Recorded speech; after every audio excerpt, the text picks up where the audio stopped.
시청자 여러분 안녕하십니까? 주말 잘 보내고 계십니까? 문재인 좌파 권력이 자유우파 세력을 공격하는 데 사용을 하는 대표적인 칼 윤석열 검찰총장 체제, 이 체제가 완성됐습니다.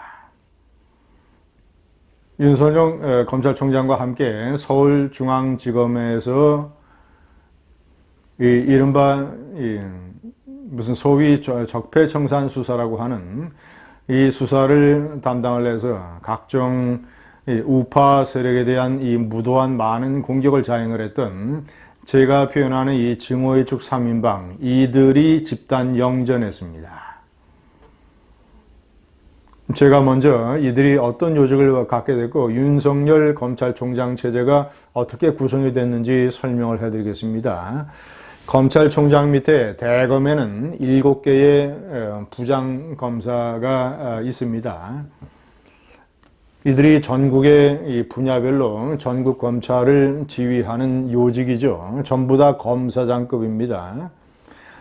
대검 공안부장, 전국의 공안사건, 군 관련, 노사 관련, 이런 국정원 관련 이런 사건들을 담당을 하는, 전국의 공안사건을 총지휘하는 대검 공안부장의 박찬호 서울중앙지검 2차장 출신입니다. 자, 그리고 전국의 형사사건을 총지휘하는 반부패 강력부장의 역시 윤석열이 밑에서 서울중앙지검 3차장을 했던, 그래서 양승태 전 대법원장 사건을 지휘했던 한동훈 차장검사가 검사장으로 승진을 해서 대검 강력부장을 맡게 됐습니다.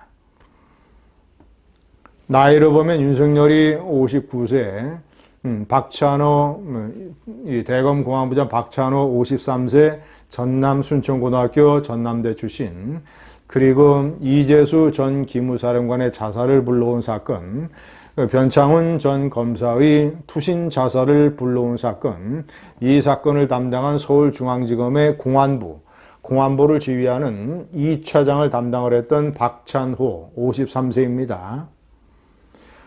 세 번째 한동훈 서울현대고등학교 서울대학교, 양승태 사건, 양승태 전 대법원장이 국익적 판단에서 강제징용 배상 판결이 서둘러서 나왔다가는 한일 관계가 극도의 갈등에 빠지게 돼서 이것은 국익에 지극히 해롭다라는 판단하에 역시 그런 판단을 공유한 박근혜 대통령의 지시를 받은 김기춘 전 대통령 비서실장과 양승태 대법원장 밑에서 일하고 있는 법원행정처장 두 사람이 협의를 해서 강제징용 배상 판결을 최대한 국익에 맞게 이롭게 연기하고자 했던 이런 애국적인 협의를 사법농단이라고 하면서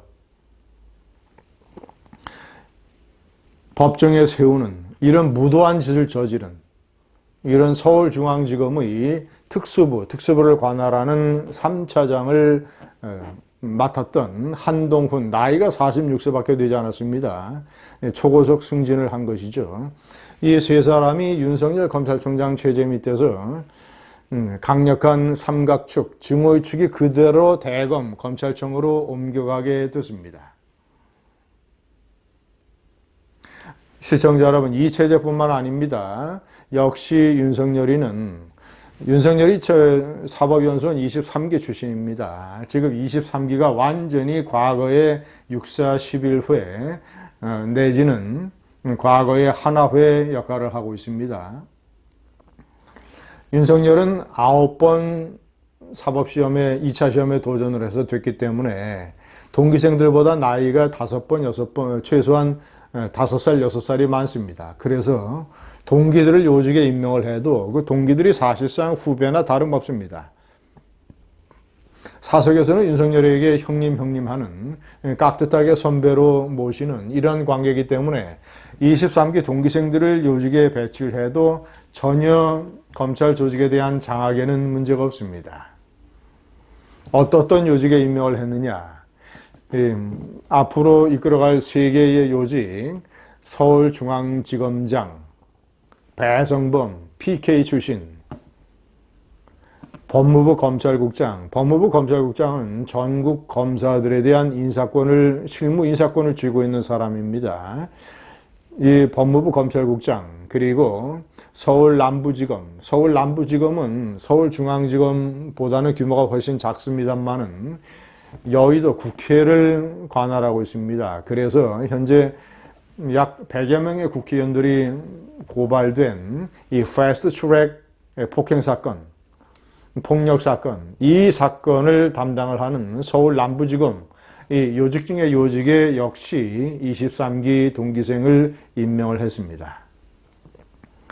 서울중앙지검, 법무부 검찰국장, 서울 남부지검, 이 체제를 갖추고 대검의 핵심 부장들의 자신의 증오의 축 후배들을 임명을 해서 양쪽 축으로 대검과 그리고 전국을 관할하는 중앙지검, 법무부 검찰국장, 서울 남부지검 두 개의 날개로 윤석열이는 검찰 조직을 장악을 하면서 위로는 문재인의 하명을 받아서,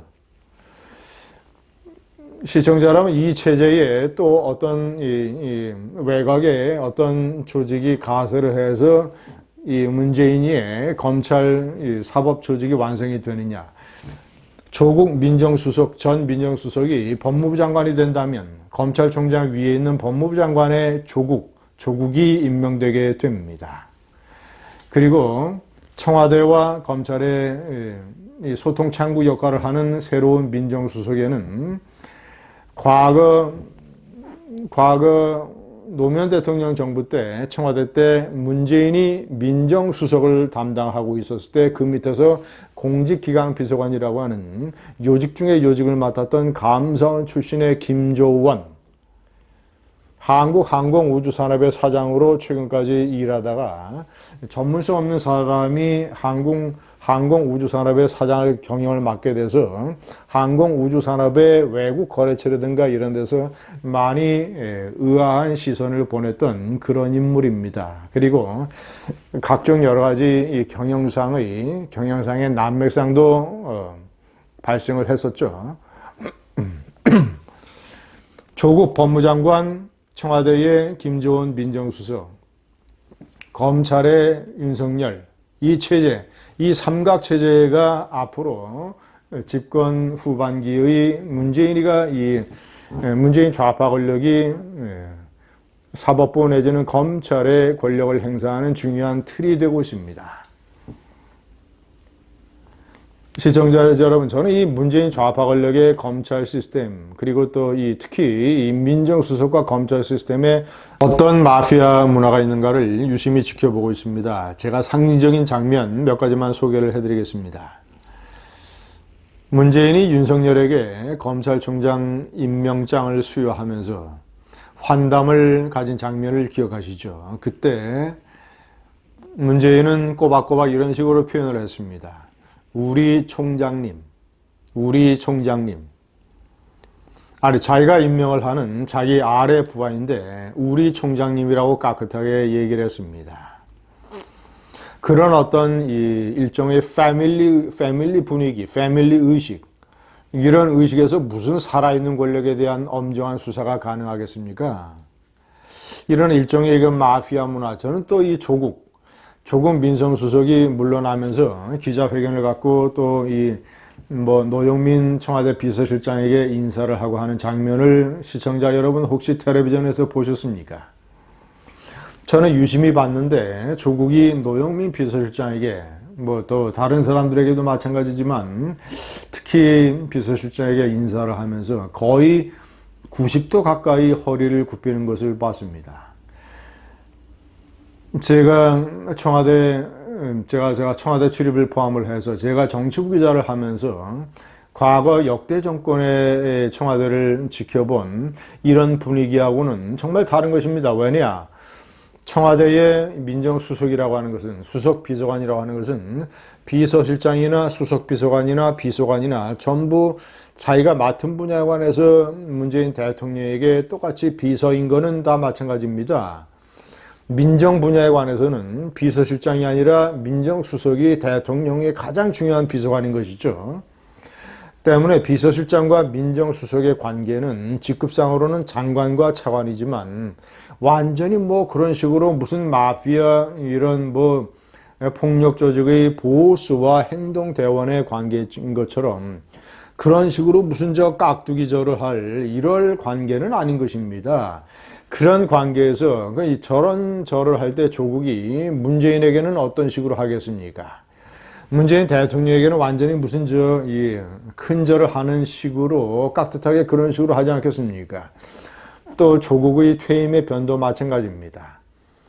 김기춘 비서실장이 비서실장으로 임명을 받아서 그 기자회견에서 취임의 변을 밝힐 때 박근혜 대통령에 대해서 깍듯한 언사를 썼다고 해서 좌파 세력이 얼마나 공격을 했었습니까? 무슨 과거의 군신 관계를 보는 것 같다 이런 식으로 공격을 하지 않았습니까? 저는 조국이 상관들에게 한 절을 90도 깍두기 절을 하는 것을 보고 정말이지 과거의 군신 관계를 넘어서 무슨 마피아 조직의 보스와 행동대원에 이런 것을 제가 떠올렸습니다. 그런 절을 하는 대상에게 어떻게 제가 한번 동영상에서 말씀드린 것처럼 민정수석의 임무로서 청와대 내의 야당으로서 어떻게 고언과 아니오와 쓴소리를 할 수 있겠습니까? 문재인, 조국, 윤석열로 이어지는 이 문재인 좌파 권력의 마피아 검찰 앞으로 하반기에 어떤 칼춤을 출지 걱정이 됩니다. 감사합니다.